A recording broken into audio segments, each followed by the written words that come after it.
Here's a last-minute Christmas shopping suggestion.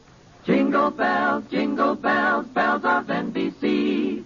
Oh, what joy to cook and bake while listening merrily. Pots and pans, sink and stove, work goes easily. Kitchens ring with happy chimes when tuned to NBC. What will you hear in your kitchen after Christmas? Bacon sizzling, coffee perking, dishes clinking, and, if you're lucky, a new sound. NBC radio listening on that new set. The perfect gift to lighten Mother's long hours in the kitchen. Kitchens ring with happy chimes when tuned to NBC. James Stewart as the six-shooter.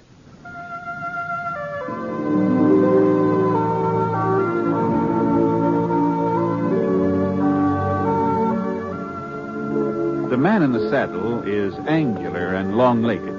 His skin is sun-dyed brown. The gun in his holster is gray steel and rainbow mother-of-pearl, its handle unmarked. People call them both the six-shooter. The NBC Radio Network presents James Stewart as the six-shooter, a transcribed series of radio dramas based on the life of Britt Ponset, the Texas plainsman who wandered through the Western Territories, leaving behind a trail of still-remembered legends.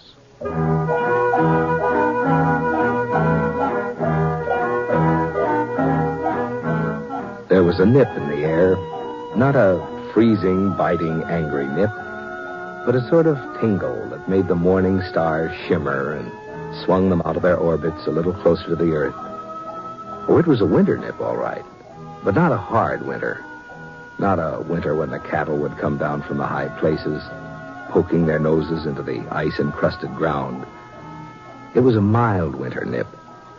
Mild enough so that the breath of the boy on the pinto turned only a faint gray as he rode toward the campfire where the man was sitting. Howdy. Hello, mister. I see your fire. I thought maybe you wouldn't mind if I gave my pony a chance to warm up. Sure. Make yourself home. Easy, Black, easy. You heading for Thompson's Corners, mister? That's right. I just came from there. Oh, well, you must have been riding all night. Oh, just about. You see, I'm running away from home. Oh, that's so. Seems kind of a funny thing you'd pick this time of year to run away. So close to Christmas, I mean. I hate Christmas. Oh? It's just for kids, anyhow. Well... I heard Aunt Millie say so. Christmas is for children, that's what she said. Johnny's old enough to do without all that fuss and nonsense. I heard her tell Mr. Franklin that. Oh, you don't live with your folks, huh, Johnny? No, sir. They died about 8 months ago. Oh, I see. Christmas was all right when I was with them. Of course, I was a lot younger then. Oh, yes. It just beats me the way folks take Christmas so serious. Well, I don't know. As if getting presents made any difference. As if I really cared about that knife. Well, is that what you wanted, a pocket knife? I don't want a knife. I don't want anything. I just wish there wasn't any Christmas, that's all. Mm-hmm. Well, I guess you aren't the first person to feel that way. You know, it seems to me, I remember reading a story once about a fellow who felt the same way about Christmas you do. Just didn't have any use for it. What happened to him? Well, I doubt if I can call it to mind after all this time, but as I recollect, now mind you, this may not be word for word, but as I recollect, the man that it was about, the one that hated Christmas, that is, well, he was a real skinflint, he was. He just as stingy as they come. His name was, let me see, Eben, something like that. Eben? Eben, yeah, I'm pretty sure that was it. Well, being so tight-fisted, this fellow Eben, he got to be the richest man in the whole territory. He owned a ranch? Oh, sure. Had 4 of them. 4 ranches and store buildings and farms and maybe a bank or 2. He was rich. I bet he had a mighty fine ranch house. No, he didn't have a ranch house. Eben wasn't the sort to spend money on a ranch house unless there was profit in it. See, he just lived alone in town, had himself a steady room at the hotel. Well, anyway, one night while Eben was sitting in his room having supper, Christmas Eve it was. Well, on this particular Christmas Eve, His only kin, a nephew, lived in the same town. He stopped by the hotel. To wish you a Merry Christmas, Uncle, and invite you to our place for dinner tomorrow. Christmas, fiddlesticks. Tolerant. I suppose you'll be closing up your livery stable for the occasion. Why, sure, Uncle Eb. And just how will the horses know it's Christmas? Answer me that. Well, if they don't know it, we will. Can I tell Sally to expect you at 3? You can expect me all you like, but I ain't coming.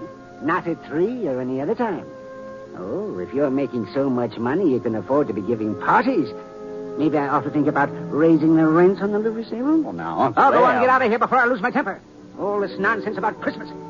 Fiddlesticks. Hold it.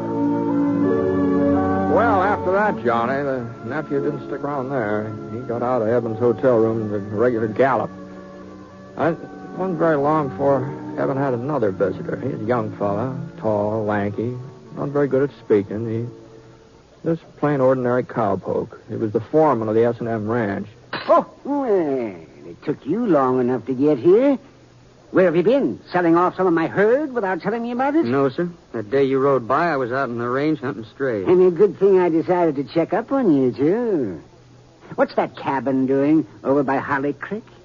And who are those people staying there? They're my family. I built the shack for them myself. I'm not going to have a bunch of nesters in my property. Tear it down.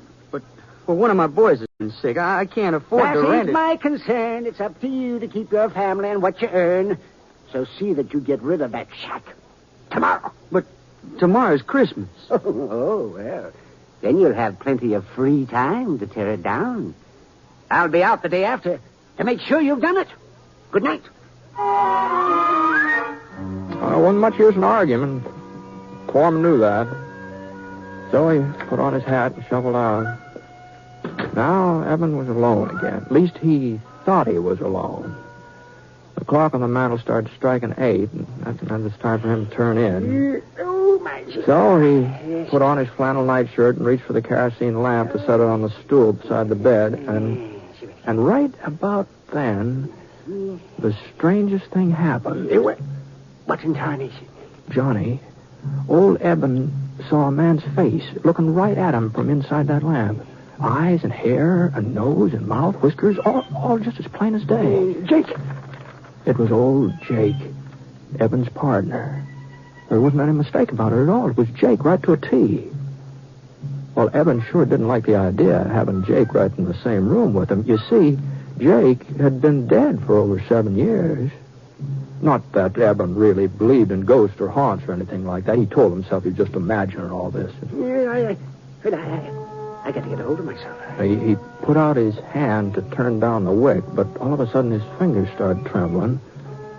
There was Jake again, across the room this time, standing right by the bureau. No. And when the lamp slipped out of Eben's hand, the room didn't get dark at all. Jake seemed to be surrounded by a splotch of bright yellow light, and he was wearing the same boots and breeches and leather jacket that he'd had on 7 years ago, the day he died. But as Jake came closer, Eben could see that he was wearing something else. A small leather saddle strapped across his back. And hanging down from it were 2 saddlebags stuffed so full of gold nuggets and mortgage papers and land grants that Jake could hardly drag him across the floor. You recognize me, Eben? Oh, sure, Jake. Why, sure. I'd never forget you, but... Well, what are you doing here? And why are you wearing that getup? Always thinking about land and money. Always scheming and conniving. That's why I wear it. And that's why I've come to warn you, Eben. The saddle you're fixing up for yourself is even heavier than mine. But I don't know what you mean, Jake. I ain't done no wrong. I ain't never done folks no wrong. Have you ever done them any good? Any good at all? Oh, why, sure. I've worked hard. I've saved my money. I ain't been a burden on anybody. Why, you should see our ranches, Jake. Oh, the way I've built them up. I have seen them many times. And I've seen a lot more than that, too. That's my punishment. To spend eternity traveling around, seeing mankind with its trials and tribulations, with its joys and hopes. Is that so terrible? Oh, Eben, to watch him and not be able to help him. You'll find out how terrible it is. You'll find out. There must be some way of avoiding this. You always were my friend. Jake, tell me what to do. Eben, you've got to find out for yourself. But how? Tonight, at 1 o'clock, you'll be haunted by a ghost. Another ghost? Pay him heed, Eben. Pay him some heed. Wait, Jake. Don't leave me without it. Jake. The yellow light sort of faded away and the ghost was gone. It was just like he hadn't even been there. And then something caught the corner of Eben's eye. A little glimmer on the floor. And he bent over to pick it up. A gold nugget. Oh, now where on earth did he... Oh. And then he remembered. Those saddlebags of Jake's, they'd been filled clear to the brim with gold nuggets.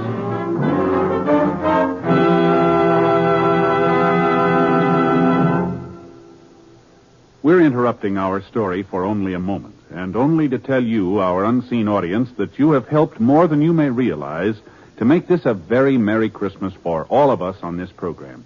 Your being with us each week, your many kind letters, have told us that all the work that goes into bringing you the six-shooter has not been in vain, and we're grateful. So, friends, from all of us, Jimmy Stewart and the cast, our writer, our director, engineers, and sound technicians, our best wishes for a happy holiday season. Oh, yes, and before I forget it, beginning December 31st, the six-shooter will be on the air on Thursdays instead of Sundays. That's beginning Thursday the 31st. The time of broadcast will be listed in your local newspaper. Thank you. Now, Act 2 of The Six-Shooter, starring James Stewart as Britt Ponset.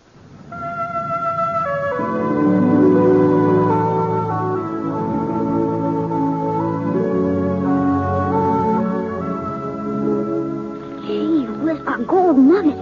Then Jake's ghost really had been there, huh, mister? Yeah, there just wasn't any doubt about it, Johnny. Well, what happened then? Did the other spook turn up? The one Jake said was coming to see Evan? Oh, sure, Johnny, sure, yeah. He was right on time, too. Evan was lying in bed, wide awake, of course. He hadn't been able to do much sleep, and he's too scared. It was kind of peculiar. Evan was half scared the ghost would come and half scared he wouldn't, you see. But before the sound of the clock had died away, there he was. He's sitting in Evan's rocking chair like he'd been there all night long. And this ghost was a young fella. Oh, maybe 18, 19.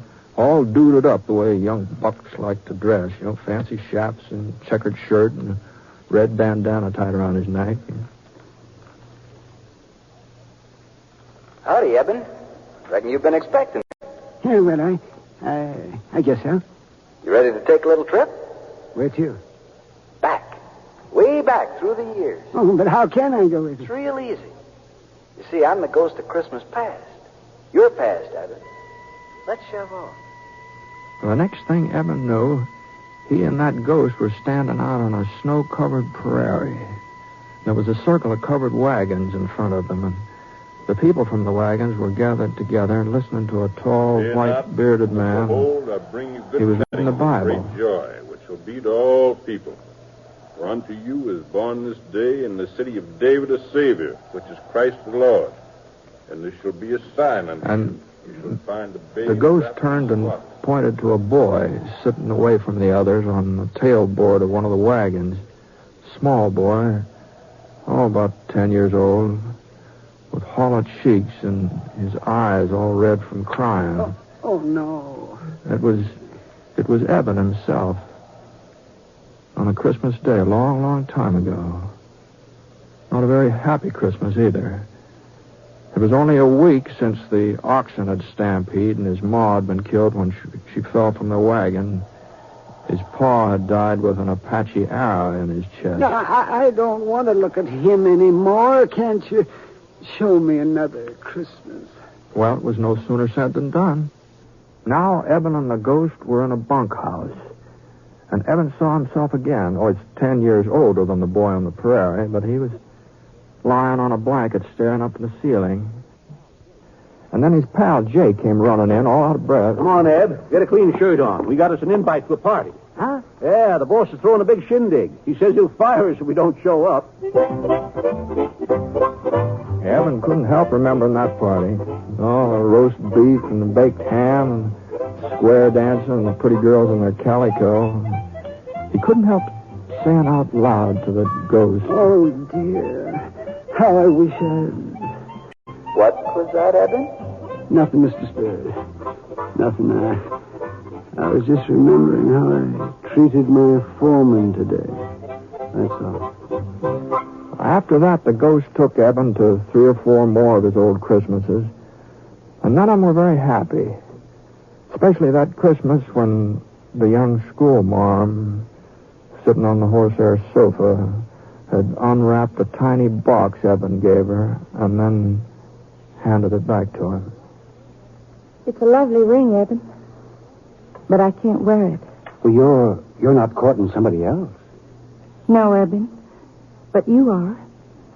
You're courting something else. Bill. Land and money, cattle, profits. They mean more to you than I ever would. I'm sorry.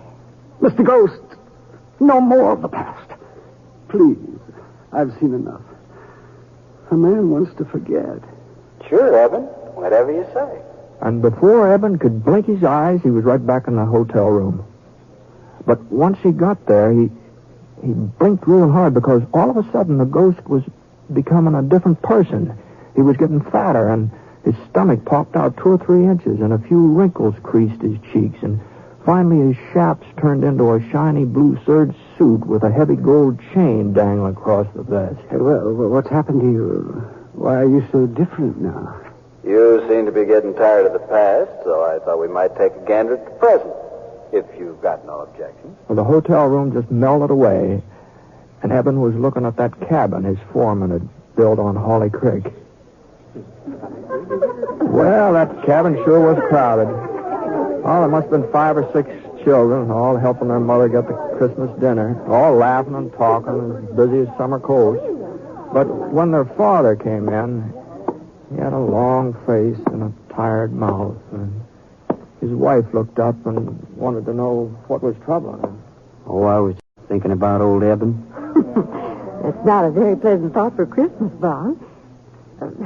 By the way, what did you want with you yesterday? Was it about this cabin? Oh, no, of course not. Well, let's get on with dinner. Sit down, everybody. Now, where's my Tim, huh? Well, I guess we're just going to have to eat. And Bob looked all around the room. He was pretending he didn't see the little fellow in the corner. The boy with an iron brace on his leg and a wooden crutch propped up against the wall. The little Tim, he wasn't going to be ignored. Here I am. So, Bob picked him up and carried him over to the table. God bless this food, this house, and us and our friends. Even old Eben. Amen. The family found that part about Eben a little hard to swallow, but they finally managed, and Tim was the last one to chime in. God bless us, everyone. Eben didn't want to watch what was going on in that cabin any longer, but the next place the ghost showed him wasn't much easier on him. There was a big party going on at his nephew's house back in the livery stable. And one of the ladies was blindfolded, you see, and she was trying to pin the tail onto a donkey. But there was something peculiar about this donkey, about the way it was drawn. It looked more like a person than an animal. Well, Eben recognized who it was supposed to be right off. You see, folks, I invited Uncle Eb to be with us, but he turned me down flat. So I figured we'd have him here in spirit, if not in the flesh.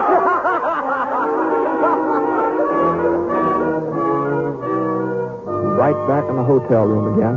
That's where Eben found himself. Spirit, you showed me the past and the present.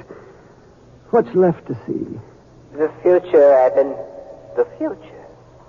And that's how Eben came to see a Christmas of the future. A cold, brittle Christmas. And there were 2 men standing on a street corner, and their coat collars turned up so to keep out the snow. Oh, he's dead, all right. Dead as a doornail. sure is a Christmas present I never expected. At least whoever handles his property won't be as hard to deal with as he was. Wonder if they'll bother giving him a funeral. And in a frame house over on the side street in the edge of town, a woman was speaking to her husband. Funny. To me, he's been dead for years. Well, I haven't even thought of him since I don't know when. And yet, you know, once I was real fond of him. Funny, isn't it? Ghost. Who are they talking about? Those men on the street. That woman I used to know.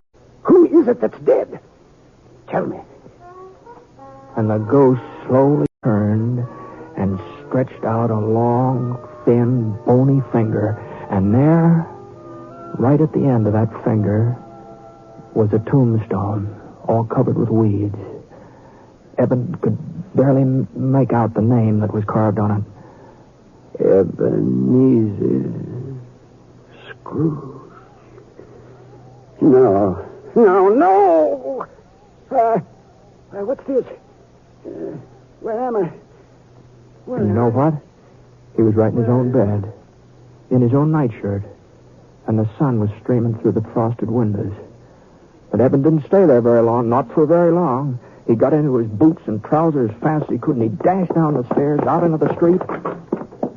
Well, you see, the stores being closed gave Eben quite a problem. Well, he'd just have to make Fuzzy Wagner open the butcher shop up, that's all. Of course, Fuzzy didn't have much choice, seeing as how the shop was located in one of Eben's buildings. And when Eben told him what he wanted, a turkey and a ham, well... No. Better make it 2 hams and send them out to the cabin on the S&M ranch. And they're not to know that I ordered them. You understand, Fuzzy? Here's the money and a little extra for your trouble. Well, before Fuzzy could get his jaw shut up again, Eben was on his way, and he headed right straight out to his nephew's house. And Eben was the life of the party, too. Well, the way he carried on, he's laughing and making jokes and telling stories on himself, and he insisted that they use that donkey with his face on it when they played games, you know. Yes, because that's what I've been all these years. A real 4-footed, long-eared donkey. And the next morning, though, that's what Eben enjoyed the most. He was up bright and early and hitched the team to the buckboard and drove out to the S&M, hurrying the horses all the way. Come on, Bess. Come on, Martha. Step a little lively. If he could just get out there before his foreman started tearing down that cabin. Whoa, Martha. Whoa. Yeah. Well, Robert? Yes, sir? I see you ain't carried out my orders. Well, it was Christmas. I just couldn't tell him I'll do it today. Oh! This is the last straw. I'm not putting up with your shenanigans any longer, young fella. Oh, but please... That cabin's coming down and no buts about it. And then we're building a new ranch house in its place. Big enough for you and your whole family. What? Oh, yes. I'm also doubling your wages as of last week.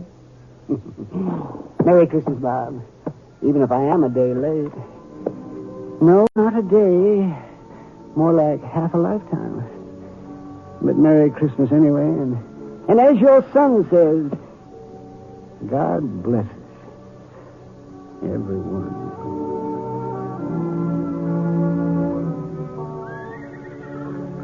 Well, that's the way things worked out, Johnny, more or less. Well, that's a fine story, Mr. Real fine. I reckon I know why you told it to me. How's that? So I'd understand about Christmas and how important it is to do for other people instead of just thinking about yourself. Well, no. I didn't have that in mind especially. The story just happened to come into my head, that's all. Well, maybe if I had to give Aunt Millie something, a present maybe. Oh, shucks, what could I give her? I don't have no money. Well, of course, there are lots of things don't cost a penny, not a single red cent, you know.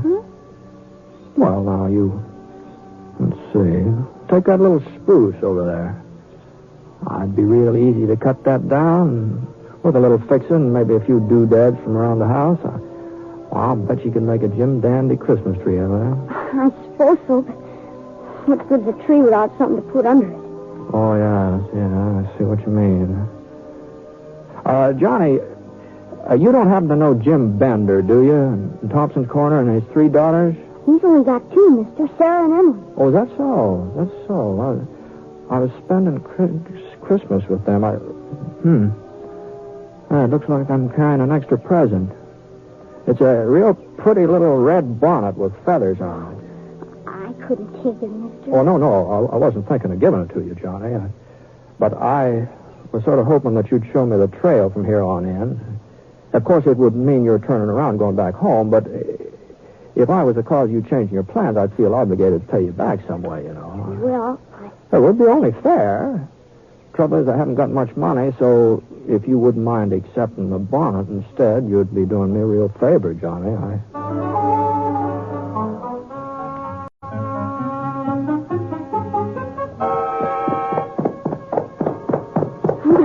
There's Aunt Millie out in the yard. Oh, she looks mad in a wet hen. Well, there is a resemblance, I'll have to admit that. Where in tarnation have you been, John Carville? I've been looking high and low for you since dawn. Well, I just went for a little ride, Aunt Millie, to get us a Christmas tree, see? Christmas tree? Fiddlesticks. This gentleman helped me cut it down. I'll just take it inside. Be right back, mister. If we had any use for a Christmas tree. I suppose he's figuring there'll be a whole lot of presents under it. No, I don't think so. But just between you and me, I got a hunch there'll be at least one person waiting for somebody. What are you talking about? Oh, no. It wouldn't be fair for me to speak out before Christmas. You know that. You don't mean he's got something for me? No. You mustn't get too curious so early.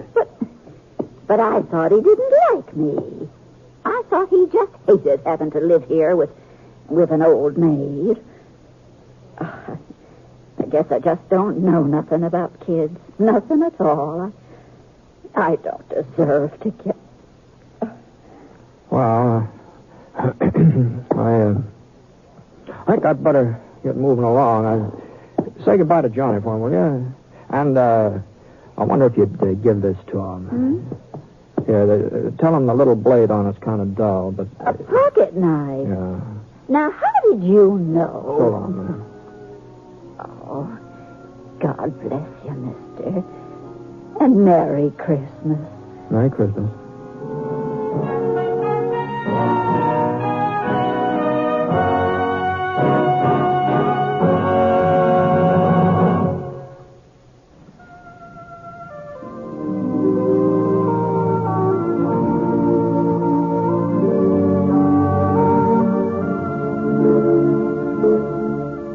Please remember now, beginning December 31st, the six-shooter will be on Thursdays instead of Sundays. We hope you'll join us in our new time. The Six-Shooter is an NBC Radio Network production in association with Review Productions. The transcribed story was written by Frank Burt in collaboration with Charles Dickens. Mr. Stewart may soon be seen in the Universal International picture The Glenn Miller Story. Howard McNear played Scrooge, and special music was by Basil Adlam. The entire production is under the direction of Jack Johnstone. All characters and incidents are fictitious, and any resemblance to actual characters or incidents is purely coincidental. And now, until Thursday the 31st, this is Hal Gibney speaking. Merry Christmas.